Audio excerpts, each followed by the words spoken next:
회사에서 그런 얘기 많이 해요. 서비스가 성공한 건 어떻게 알아요? 괜찮은 거예요? 라고 물어보면 그건 성공하지 않은 거다. 예를 들면 1000만 명, 1000만 가입자 이러면 성공한 거잖아요. 근데 이게 괜찮은 건가요? 이 상태는 진짜 문제라고 할 수 없는, 가짜 문제를 빨리 덜어내는 게 되게 중요하다는 생각을, 그러니까 왜 진짜 문제를 못 찾냐라고 조금 질문을 바꿔보면 가짜 문제에 시간을 너무 많이 써서 그런 거죠.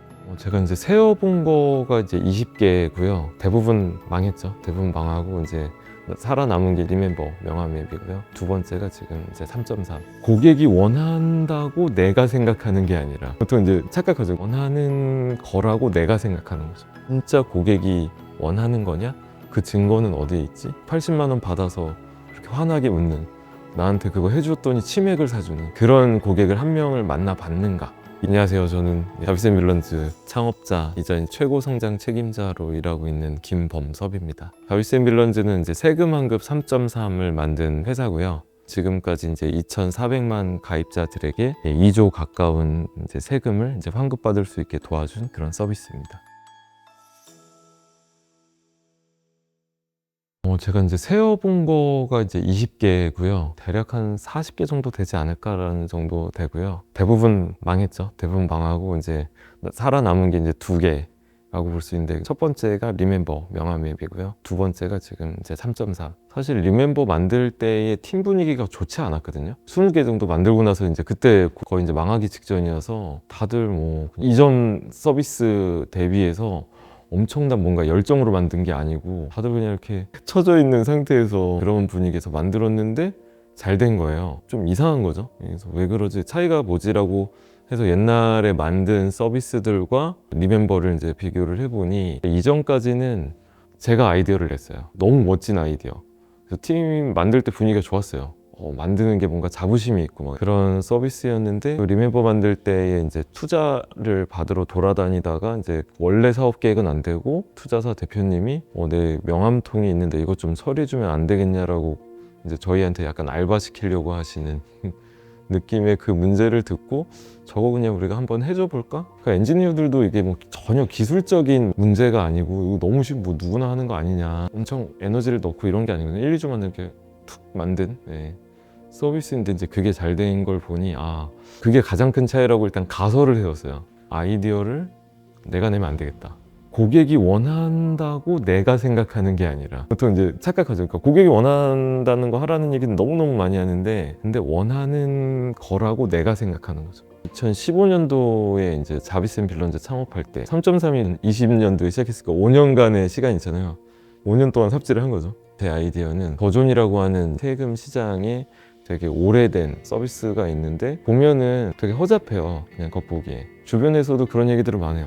이렇게 허접한 서비스가 아직도 살아남았냐. 그냥 우리가 만들면 저보다 잘 만들 것 같아. 저보다 더 팬시하게 만들 수 있을 것 같아. 라는 생각으로 시작해서 5년 동안 헤매다가 19년도에 그렇게 이제 자비스 가지고 한참 이제 삽질을 하고 회사 분위기가 또 안 좋을 때, 근데 우연히 이제 저희 같이 일하던 세무사가 있었고 저희 회사에 어떤 팀 멤버가 있었는데, 그분이 이제 들어오기 전에 다른 회사에서 뭔가 연말정산이나 이런 걸 못한 거예요. 그래서 자기 못한 연말정산이 있는데, 이 세무사랑 얘기하다가 자기가 한번 계산해 줄게 라고 해서 계산했는데 80만 원이 나온 거예요. 그래서 그날 다 같이 치킨 먹었거든요. 그걸 보고 났더니 이런 사람들이 좀 더 있지 않을까? 라고 생각해서 시작한 거죠. 그러니까 사실 그 아이디어도 제가 그때 낸 게 아니라, 그 세무사가 5월만 되면 이런 분들이 찾아온다는 거예요. 근데 세무사 입장에서는 돈이 안 되는 거야. 10만 원 정도 받을 수 있으려나? 근데 세무사들은 5월이 이제 한철이니까 이때 이제 뭐 100만 원 이상씩 내는 고객들도 많이 있고 그거 처리하기도 바쁜데, 10만 원 내는 고객이 오니까 이제 싫은 거죠. 자비스가 기술로 이거를 해결해 주면 10만 원 받아도 남는 거 아니냐. 자기가 보기에 그런 고객들이 10,000명은 있다. 그래서 이 두 가지 이제 케이스, 이제 3.3이나 뭐 리멤버 두 개다 보니까 아이디어를 제가 낸 게 아니죠. 그러니까 뭔가 어떤 누군가 경쟁사를 뒤집어 보겠다, 세상을 바꾸겠다, 뭐 이런 게 아니라 투자자분의 명함통을 처리해 주는 거, 그리고 연말정산을 놓쳤던 저희 회사의 직원, 이런 사람이 좀 더 많지 않을까? 그리고 그 한 케이스를 80만 원을 서비스 안 만들었지만 이미 80만 원을 받았는데, 너무 완전히 80만 원 꽁돈 생기면 얼마나 좋아요. 그러니까 이제 치킨 사고 막 이런 거잖아요. 너무 좋아하는 그 모습을 보니까 이제 그런 데서 시작을 해야 되는구나. 그게 이제 망한 40개와 성공한 2개를 가르는 가장 큰 차이. 진짜 고객이 원하는 거냐? 그 증거는 어디에 있지? 80만 원 받아서 그렇게 환하게 웃는, 나한테 그거 해줬더니 치맥을 사주는 그런 고객을 한 명을 만나 봤는가?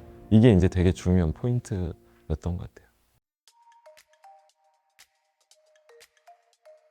진짜 문제는 찾은 다음에만 저는 알 수 있다는 생각이 들었어요. 예를 들면 회사에서 그런 얘기 많이 해요. 서비스가 성공한 건 어떻게 알아요? 라고 이제 물어봐요. 괜찮은 거예요? 라고 물어보면 그건 성공하지 않은 거다. 뭐 예를 들면 뭐 1000만 명, 1000만 가입자 이러면 성공한 거잖아요. 3.3 서비스를 제공을 했는데 카톡방에 너도 써봐라 라고 하는 것들의 바이럴. 그러니까 이런 것들이 드러나면은 이제 이거는 확실히 고객에게 이건 진짜 문제였다. 그리고 우리가 그걸 잘 해결했다라는 게 누가 보기에도 명확하잖아요. 근데 괜찮은 건가요? 이 상태는 진짜 문제라고 할 수 없는 거예요. 가짜 문제를 빨리 덜어내는 게 되게 중요하다는 생각을 해요. 그러니까 왜 진짜 문제를 못 찾냐라고 조금 질문을 바꿔보면 가짜 문제에 시간을 너무 많이 써서 그런 거죠. 사업을 10년을 했는데 대부분의 시간은 가짜 문제에 매달리고 있는. 그래서 그렇게 린 스타트업 MVP라고 얘기하는 걸 하는 이유가 제 생각에는 가짜 문제를 덜어내기 위한 거죠. 그러니까 대부분의 MVP는 다 실패인 거예요. 실패라는 게 나면 미련을 두지 말고 버려야 되는데 자꾸 살려내요.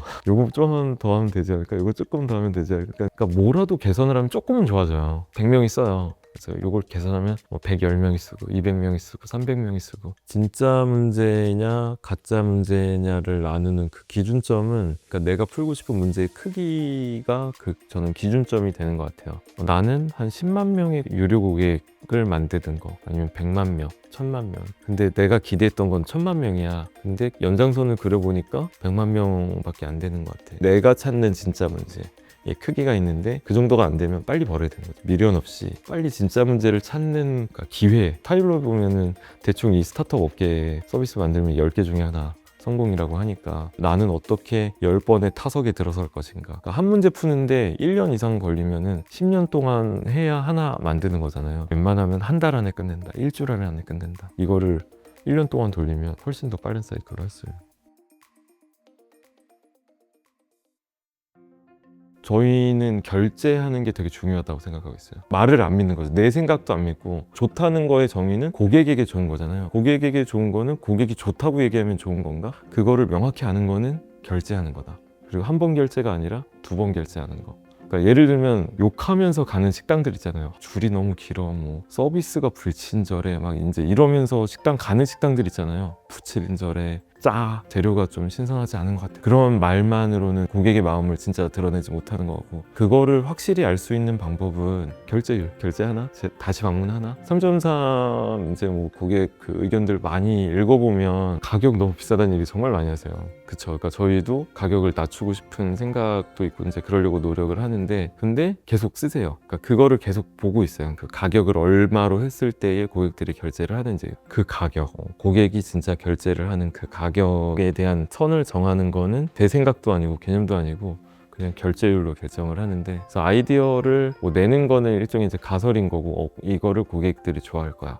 근데 그거를 확인하고 덜어내는 거는 피처를 어떤 거를 하나 넣었을 때 전환율이 올라가는가, 리텐션율이, 유지율이 올라가는가, 이제 이런 것들을 보고, 그게 만약에 역방향으로 가면 바로 빼야 되는 거고, 유지가 돼도 사실 쓸데없는 기능이고 분명히 좋아지는 뭔가가 있는가, 그런 걸로 이제 계속 사실은 걷어내는 거죠.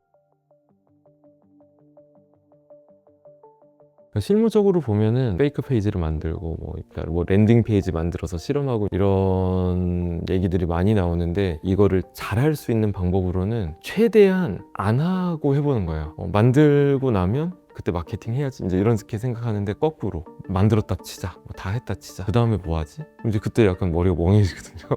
제일 먼저 저는 생각하는 건 팔아본다. 이제 교과서에서 얘기하는 랜딩 페이지 실험, 페이크 페이지 실험이 그냥 냅다 안 만들었는데 파는 거예요. 돈을 받거나 전화번호만 받거나. 근데 잘 안 모이면 고객들에게 죄송하다고 해서 이제 다시 극단적으로는 취소를 하고 3.3이 사실 정확히 그 케이스였는데 랜딩 페이지를 만들었더니 전율이 너무 좋은 거예요. 그 다음 단계로 뭘 한 거냐면 투기로 했었어요. 그러니까 채팅으로 서비스를 제공을 했어요. 옆에 이제 세무사분 앉혀놓고 데이터 받은 다음에 던져서 계산한 다음에 그걸 제가 바로 복붙해가지고 붙여서 채팅으로 전달하고 그다음에 결제 뭐 15,000원이다. 저희 회사 계좌번호를 불러줬어요. 했더니 이것도 결제 전환율이 너무너무 좋은 거예요. 아, 이대로만 가면 이건 대박이다. 그리고 이제 만들었는데 만들어서 카드 결제 붙이기 훨씬 더 있어 보이잖아요. 근데 결제율이 그만큼 안 나오는 거예요. 이제 큰일 났다고 생각을 하고 이유를 찾고 한 일주일 정도 왜 그런지를 찾은 거는 사람이 제가 할 때는 이런 15,000원을 내는 것에 대해서 아, 이 사람이 이 정도 그러니까 사람이 하는 느낌이 확실히 들거든요. 그러니까 실제로 사람이 하고 서비스로 만들었더니 돼버린 거예요.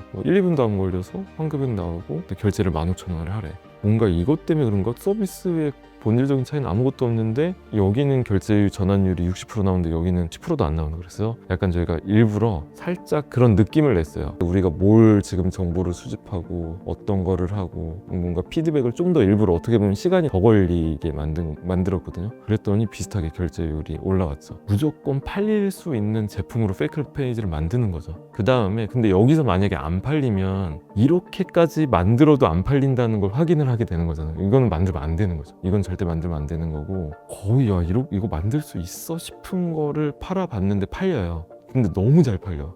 그럼 크게 베팅해보는 거죠. 물론 여기에 대한 리스크 있죠. 못 만들어낼 리스크는 있는데 제가 생각하기에 훨씬 더 큰 리스크는 안 팔리는 거. 팔리는 거를 컨셉을 정의를 하고 어떻게든 두드려 패서 만들어낸다 라는 생각으로 저는 하고 있습니다.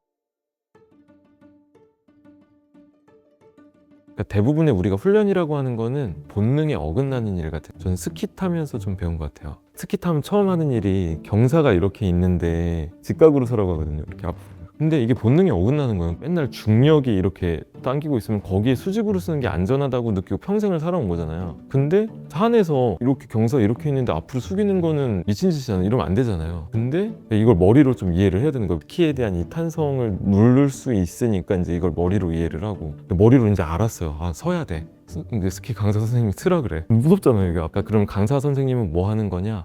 서도 괜찮아 라고 하는 걸 알려주고 그리고 훈련을 통해서 계속 괜찮아 이렇게 하는 게 더 괜찮은 거야 라고 하는 거를 피드백을 받는 거죠. 이게 스키가 더 잘 움직이네. 그럼 이제 점점 익숙해지면 새로운 직관과 새로운 본능이 생기는 거예요. 그거는 이제 훈련의 과정이 좀 필요한 것 같고 그래서 사실 창업 관련 아이디어 뭐 이런 것들이 나오는 교과서적인 텍스트들이 잘 안 되는 이유가 저는 딱 거기에 있다고 생각해요. 그냥 아는 것만으로는 안 된다. 그러니까 본능적으로 거부하게 돼 있어요. 예를 들면 페이크 페이지 실험할 때도 본능적으로 그럼 안 돼. 뭔가 불안해요. 먼저 팔아도 되나?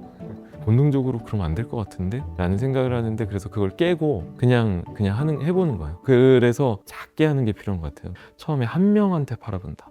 직접 전화해서 취소되면 상품권이라도 드리고 이러면은 뭐 해결될 수 있는 문제니까 이렇게 이래도 되는구나 라는 거를 아주 작은 단위의 실험을 통해서 이제 새로운 직관이 되도록 그런 면에서 이제 40개 서비스를 말아먹었다는 그거는 저에게는 훈련의 기간이었던 것 같아요. 그래서 2009년도부터 지금이니까 거의 한 16년 창업을 했는데 그 창업에 필요한 그러니까 책만으로는 안 되고 그 책에 나온 내용들을 내가 직관으로 본능에 어긋나지만 받아들여서 내 몸에 익숙해지기까지의 시간, 훈련의 시간이 필요하다는 생각을 합니다. 저도 책에서 이제 많이 봤고 공부할 만큼은 했고 실제 이제 실전에서 적용하는 데 있어서 어디까지 해야 되는 거지? 이제 이 실전이라고 하는 거는 아주 이런 실험실 환경처럼 이렇게 정제된 환경이 아니다 보니까 간단하게는 그냥 뭐 가정에 문제가 있을 수도 있고 애들 문제가 있을 수도 있고 이런 상황에서도 어떻게 이제 중심을 좀 잡아서 실제 그 교과서에서 하라고 하는 거를 내가 할 수 있는가 그런 부분들을 좀 더